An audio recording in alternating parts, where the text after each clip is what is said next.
जय हिंद बच्चों। आज हम 10th क्लास का हिस्ट्री पढ़ाने वाले हैं और मैं 10th क्लास का टोटल सोशल साइंस पढ़ाऊंगा, जो कि आज पहला क्लास है, जो कि मैं हिस्ट्री से स्टार्ट करने वाला हूं। और जो अभी जो एग्जाम देने वाले हैं 2027 में, उसके लिए मैं बहुत ही फास्ट तरीके से और क्विक रिवीजन के साथ में, टोटल क्वेश्चन आंसर के साथ में मैं हिस्ट्री, ज्योग्राफी, पॉलिटी यानी कि टोटल सब्जेक्ट सोशल साइंस का पढ़ाने वाला हूं। यहां आप मेरे साथ में बने रहिए और मैं आपको एक और भरोसा दिला देता हूं कि मैं जो पढ़ाऊंगा वो बहुत ही सरल तरीके से और बहुत ही इजी भाषा में आपको समझाने की कोशिश करूंगा। आप बिल्कुल निश्चिंत रहिए, आपको हर वर्ड, हर चीज, हर कहानी समझ में आएगा।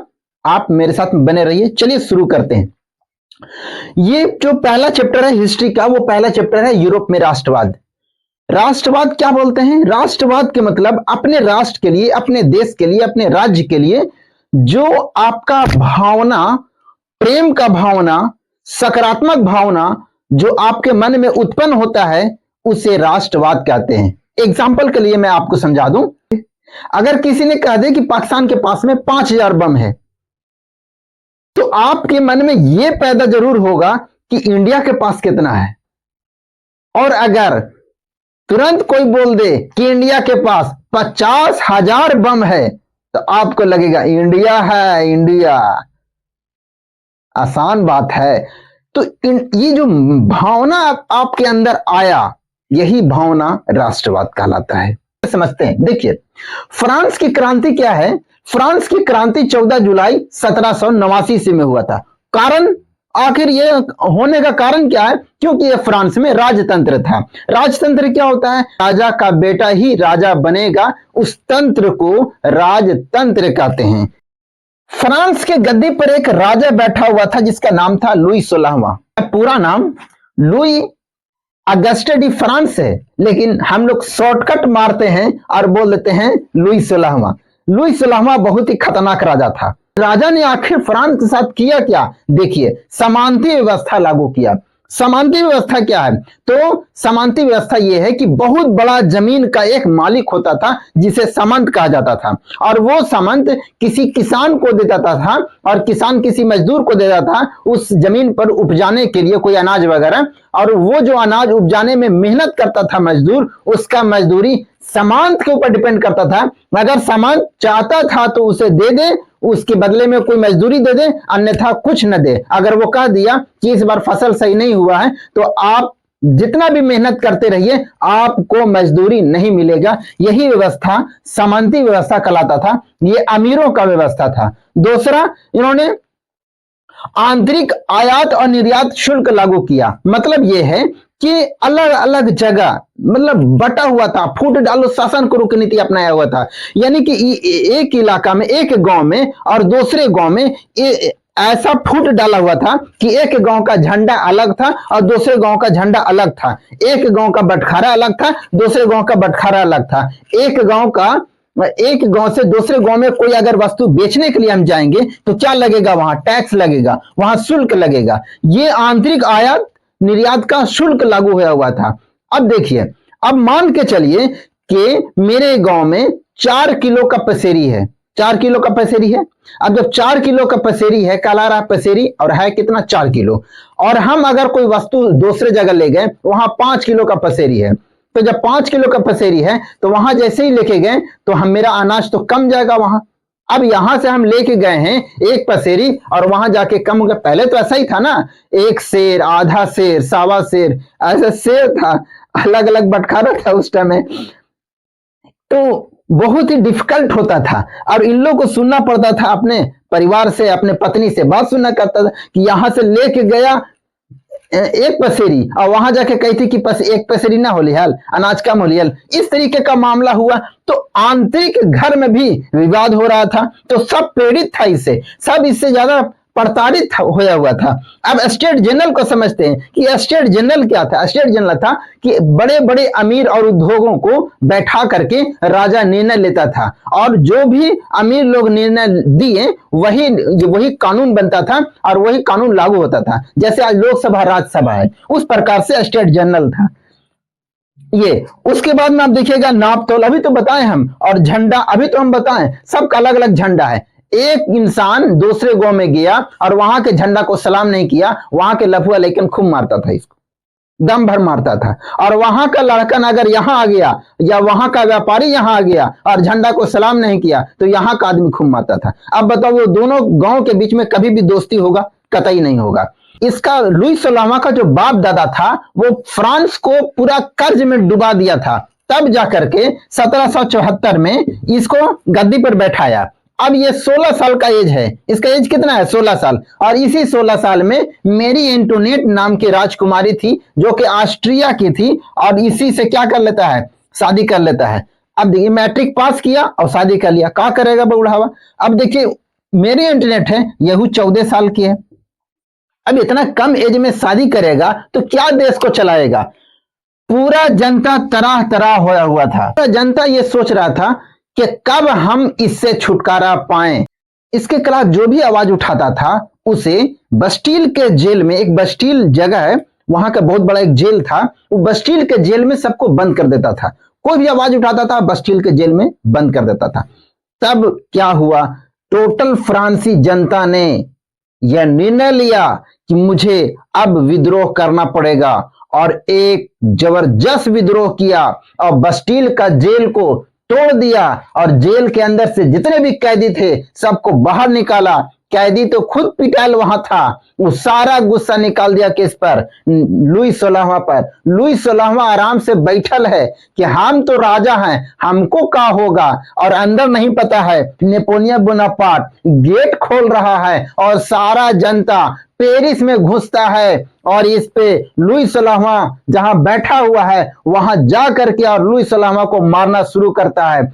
इसकी वाइफ है मैरी एंटोनेट, मेरी नहीं, मेरा शादी होया हुआ, मैरी एंटोनेट, इसको भी पकड़ लेता है, और दोनों को पकड़ने के बाद 1793 में फांसी दे दिया जाता है, और फ्रांस विश्व का पहला गणराज्य देश बनता है। और वहां जो स्टेट जनरल था उसे हटा करके नेशनल असेंबली का गठन किया गया और नया राजा के रूप में नेपोलियन बोनापार्ट को बनाया गया। और नेपोलियन बोनापार्ट जब 1804 में गद्दी पर, फ्रांस के गद्दी पर बैठता है तो उन्होंने नेपोलियन कोड लागू करता है। क्वेश्चन आता है कि नेपोलियन कोड में कितने कोड हैं? तो 5। इसी नेपोलियन कोड को नेपोलियन संहिता भी कहा जाता है, और जो भी पुराने व्यवस्था था जो लुई 16वां के समय में, सारे व्यवस्था को खत्म करता है और नया व्यवस्था लागू करता है। जैसे सामंती व्यवस्था था उसे खत्म किया, पूरे फ्रांस का एक झंडा दिया, और अलग अलग भाषाएं थी बोला जाता था तो सारा को एक भाषा राष्ट्रभाषा के रूप में दिया। नाप तोल को एक किया, सारा हर जगह पे नाम। आयात निर्यात में जो शुल्क लगता था उसे भी खत्म कर दिया। एक राष्ट्रगान का निर्माण किया जो कि मर्सिले नाम करके राष्ट्रगान है, और वो पूरे फ्रांस में गाया जाने लगा। नेपोलियन बोनापार्ट फ्रांस की जनता का मसीहा बन गया।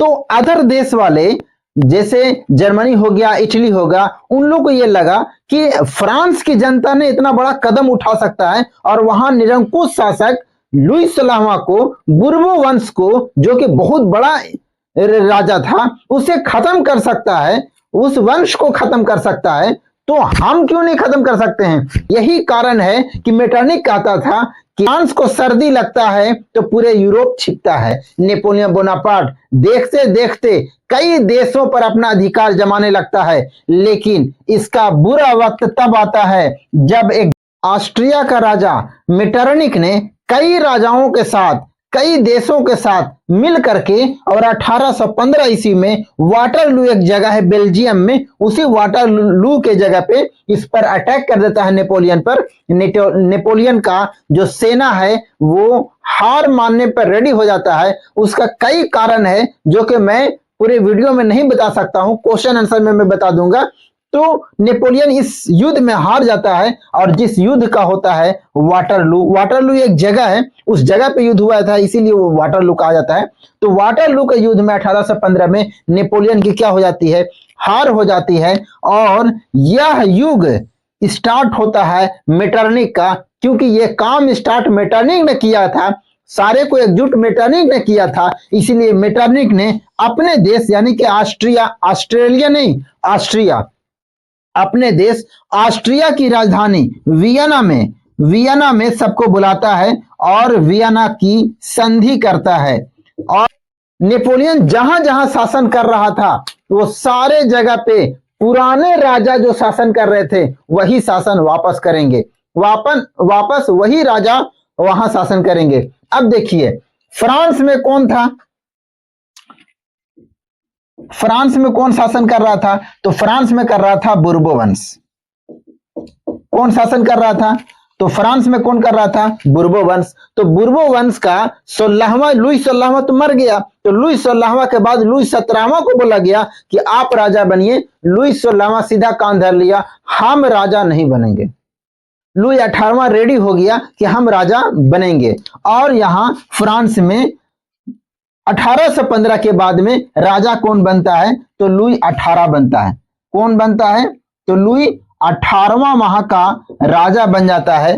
लेकिन लुई 18वां पहले के जैसा शासक नहीं था। वो साफ साफ कह दिया कि मेरे दादा परदादा या मेरा बाप जो किया उसके जैसा मैं शासन नहीं करूंगा। दुर्भाग्य फ्रांस का तब बिगड़ा जब 1824 ईस्वी में लुई 18वां की मृत्यु हो जाती है। 1824 में लुई 18वां की मृत्यु के बाद फ्रांस का राजा चार्ल्स दसम बनता है। चार्ल्स दसम साफ साफ कह देता है कि हम लुई 18वां के जैसा शासन नहीं करेंगे, हम पुराने के जैसा अगर शासन करेंगे उससे बेहतर है कि जंगल में जाके लकड़ी काटें। ये स्लोगन पूछता है दोस्त, ये स्लोगन पूछता है कि किसने कहा? तो चार्ल्स दसम ने कहा कि मैं पुराने राजाओं के जैसा शासन नहीं करूंगा, उससे बेहतर हो कि जंगल में जाके लकड़ी काटूं। ये स्लोगन पूछता है चार्ल्स दसम के लिए। ये बहुत ही निरंकुश शासक था। ये आते के साथ ही वही कार्य करना शुरू किया जो लुई 16वां स्टार्ट किया था। और फिर से फ्रांस की जनता ने यह निर्णय लिया कि अब फिर से चार्ल्स दसम को सबक सिखाना होगा। लेकिन अब ये पहले के जैसा नहीं था। ये अमीरों के साथ में और बड़े बड़े व्यापारियों के साथ में सामंती व्यवस्था लागू किया और लागू करने के बाद सामंतों के साथ में बैठ करके यह निर्णय ले रहा है कि जनता को कैसे बेवकूफ बनाया जाए, फ्रांस की जनता को कैसे लूटा जाए, यह निर्णय ले रहा है। उसी में एक बूढ़ा व्यक्ति लफायट, जो हम इससे पहले पढ़ाए थे, जो कि एक जनरल था, तो लफायट ने, बूढ़ा व्यक्ति है, उन्होंने निर्णय लिया कि फ्रांस की जनता चिंता में नहीं रहो, मैं अभी जिंदा हूं, मैं आपको फिर चार्ल्स दसम से आजादी दिलाता हूं। जब नेपोलियन बोनापार्ट नहीं है तो क्या दिक्कत है, हम है ना। और लफायट ने 27 से 29 जुलाई 1830 ईस्वी को पूरे जनता को पेरिस की सड़कों जाम कर दिया और विरोधी नारा से पूरा पेरिस गूंजने लगा। और चार्ल्स दसम को ये भनक मिल गया कि मेरा हाल वही होने वाला है जो लुई 16वां का हुआ। इसीलिए चार्ल्स दसम ने देश छोड़कर इंग्लैंड भाग गया। अब फ्रांस का नया राजा है लुई फिलिप। लुई फिलिप भी मेटरनिक के ही प्रकोप में आकर के और गलत कदम उठाना शुरू करता है। फिर लुई फिलिप को भी यहां से 1848 में फिर जनता विद्रोह करता है और लुई फिलिप भी यहां से भाग जाता है। 1848 की घटना और 1848 की बाद की घटना मैं दूसरा वीडियो में पढ़ाऊंगा। यहां तक का मैं विदाई लेता हूं। फ्रांस की क्रांति यहां पे समाप्त होता है। इटली के एकीकरण, जर्मनी के एकीकरण के लिए अलग अलग वीडियो बना करके मैं आपके लिए लाऊंगा और यहां तक विदाई लेता हूं। जय हिंद।